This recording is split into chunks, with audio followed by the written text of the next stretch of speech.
आज हम Lord of all realms के एपिसोड 3 को एक्सप्लेन करेंगे हिंदी में। उससे पहले आप मेरे चैनल को सब्सक्राइब और इस वीडियो को लाइक करना न भूलें, और आपको ये वीडियो पसंद आए हो तो इस वीडियो को ज़्यादा से ज़्यादा शेयर करें। अध्याय 3, नी कबीले के इतिहास की सबसे घिनौनी घटना। टकराना। एक बच्चा जो नीतियान के रास्ते में था, नीतियान के शक्तिशाली प्रहार से अपने पैरों से गिर गया। वह बच्चा नी नानशान का पोता नी युआन था। जैसे ही वह जमीन पर गिरा, वह तुरंत फूट फूट कर रोने लगा। नीतियान ने नी युआन की ओर नहीं देखा या उसके चारों ओर चक्कर भी नहीं लगाया। इसके बजाय वह सीधे नी युआन के ऊपर से चला गया। इसके अलावा नीतियान का दाहिना पैर नी युआन के हाथ पर पड़ा जब वह आगे बढ़ा, जिससे नी युआन और भी जोर से रोने लगा। नी नानशान ने खुद को शांत करने की कोशिश की, और नी युआन के पिता नी कियू अपने बेटे के दर्द को लगभग महसूस कर सकते थे। दोनों पुरुषों के चेहरे तुरंत उदास हो गए। ये देखते हुए कि लॉटरी के दौरान बच्चों का एक दूसरे से टकरा जाना आम बात थी, नी नानशान और नी कियू ने कुछ समय के लिए अपना गुस्सा दबा लिया। नीतियान, सावधान रहो, नी कियान ने चिंतित होकर चिल्लाया। हालांकि ऐसा लग रहा था कि नीतियान ने नी कियान की पुकार नहीं सुनी थी, क्योंकि वह नी युआन के ऊपर से गुजरा और अपने सबसे निकट स्थित आध्यात्मिक उपकरण की ओर दौड़ा।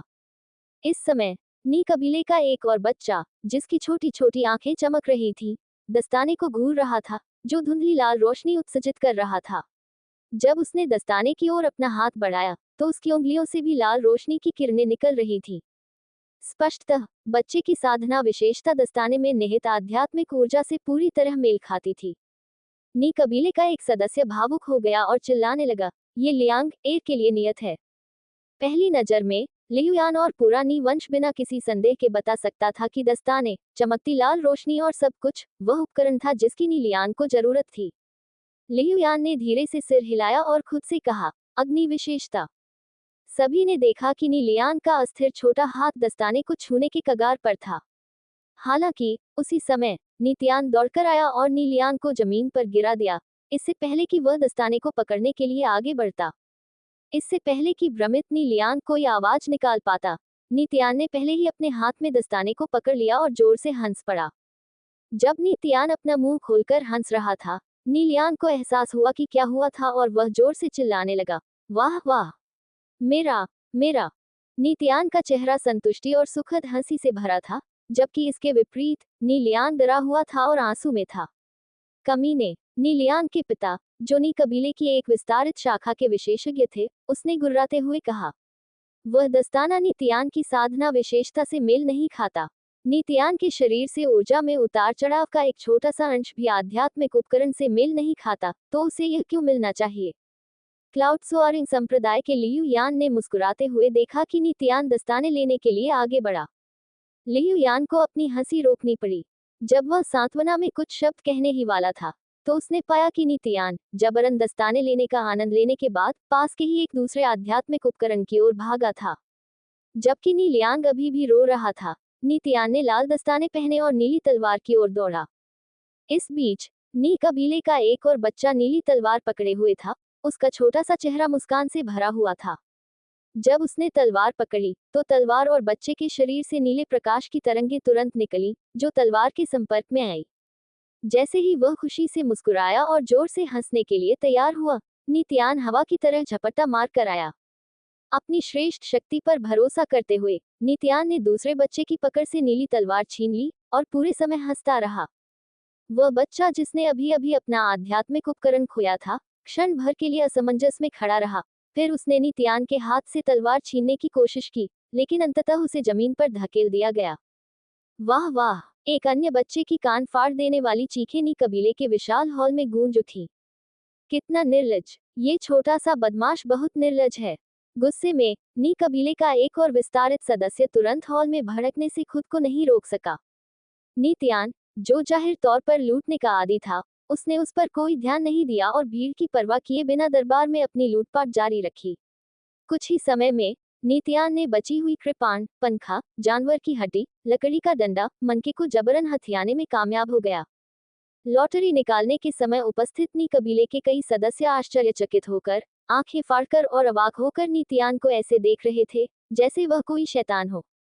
सातों बच्चों का रोना और उनके पिताओं का कोसना लगातार जारी रहा, जिससे पूरा हॉल गूंज उठा। नित्यान के दोनों हाथ मुश्किल से उन 7 आध्यात्मिक औजारों को पकड़ पा रहे थे जो उसने उठाए थे, इसलिए उसने उन्हें एक ढेर में रख दिया और जमीन पर बैठ गया और एक एक करके उनके साथ खेलने लगा। उसका चेहरा मुस्कुराहट से भर गया और उसकी आंखें संतुष्टि से भर गईं। हालांकि हर कोई स्पष्ट रूप से देख सकता था कि जब उसने अपने गोल-मटोल छोटे हाथों को किसी उपकरण पर रखा तो उसमें ऊर्जा के उतार-चढ़ाव का कोई संकेत नहीं दिखा। इसका अर्थ ये था कि अन्य बच्चों से लिए गए आध्यात्मिक साधनों में से कोई भी उसके साधना गुण से मेल नहीं खाता था। वह मूलतः नियमों को सिर्फ इसलिए तोड़ रहा था क्योंकि उसे ऐसा करने का मन था। जिन 7 बच्चों के आध्यात्मिक उपकरण चुराए गए थे, वे लगातार रो रहे थे और स्वाभाविक रूप से नित्यान के चारों ओर इकट्ठा हो गए, ईर्ष्या और असहायता से उन आध्यात्मिक उपकरणों को घूर रहे थे जो उनके संबंधित साधना गुणों से मेल खाते थे और उन्हें आरामदायक और तनावमुक्त महसूस कराते थे।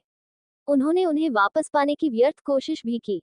मेरा, पूरा मेरा। नित्यान ने पलटकर उनका सामना किया और कुछ बुदबुदाते हुए धमकी भरे इशारे किए। लालच से सियान मोती को देखते हुए निहोंग कदम दर कदम नित्यान को पार करने और सियान मोती को वापस छीनने की उम्मीद में आगे बढ़ा। पाव! नित्यान ने अपनी मोटी मुट्ठी घुमाए और निहोंग के चेहरे पर बेदर्दी से वार किया। नतीजतन निहोंग जमीन पर गिर गया और पहले से भी ज्यादा जोर से रोने लगा। नित्यान की राक्षसी हरकतों को देखने के बाद बाकी 6 बच्चों के चेहरे पर डर के अलावा कुछ नहीं था। उनकी असहाय आंखें अभी भी आध्यात्मिक औजारों पर टिकी हुई थीं, जो उनके होने चाहिए थे, फिर भी किसी ने भी उन्हें लेने की हिम्मत नहीं की। कितना बर्बर! मैं कई बार लॉटरी के लिए उपस्थित रहा हूँ, लेकिन मैंने कभी इतना बर्बर और दुस्साहसी बच्चा नहीं देखा। छोटा गुंडा। सातों आध्यात्मिक साधनों में से कोई भी उसके साधना गुण से मेल नहीं खाता था, फिर भी उसने बलपूर्वक उन सभी को छीन लिया, एक को भी नहीं छोड़ा। हमारे कबीले ने ऐसी घिनौनी घटना कभी नहीं देखी। कुल के सदस्यों को भाई होना चाहिए। हम एक दूसरे से प्यार करते हैं और एक दूसरे की मदद करते हैं। किसी को कभी भी सारे लाभ नहीं लेने चाहिए। अब उसे देखो, वह न केवल मांस खाना चाहता है, बल्कि वह दूसरों के साथ सूप का एक घूंट भी साझा नहीं करता है। वह बस सभी सिद्धांतों की अवहेलना करता है और किसी भी नियम का पालन नहीं करता है।